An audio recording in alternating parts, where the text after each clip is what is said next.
Let's say you're trying to demonstrate effective negotiation techniques, or how to give a proper performance evaluation, and you want to use a scenario film to do this. How would you shoot it? Typically, budget or time constraints result in a scenario in which person A talks, then cut to person B responding, and so on. It works, but it's pretty boring, right? So how can you liven up your scenario to make it more interesting?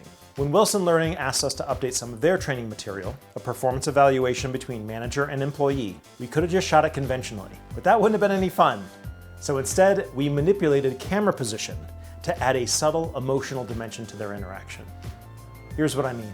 The more on-axis an actor is to camera, the more audiences tend to relate to that character. So if you want to increase a viewer's empathy with a character, simply position the lens closer to their eye line.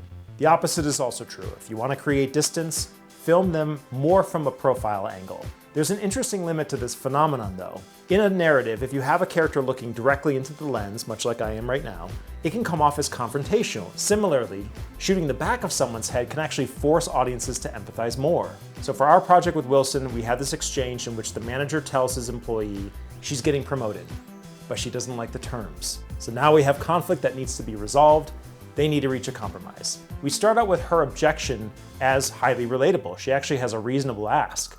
So we shoot her with a more head-on approach that creates empathy. As the manager justifies his position, however, we gradually move his angle from profile shot to on-axis, while moving hers off-axis, as we realize that her reaction isn't as reasonable as we once thought. But by the time both of them reach an agreement, we have them looking closer to the lens, and the scene fades out. This may seem unnecessary or excessive because it's such a small detail that would go unnoticed, but we want it to go unnoticed. The audience will still feel it, even if they can't explain why, and that provides an opportunity for more lively discussion during a debrief. Plus, it's fun.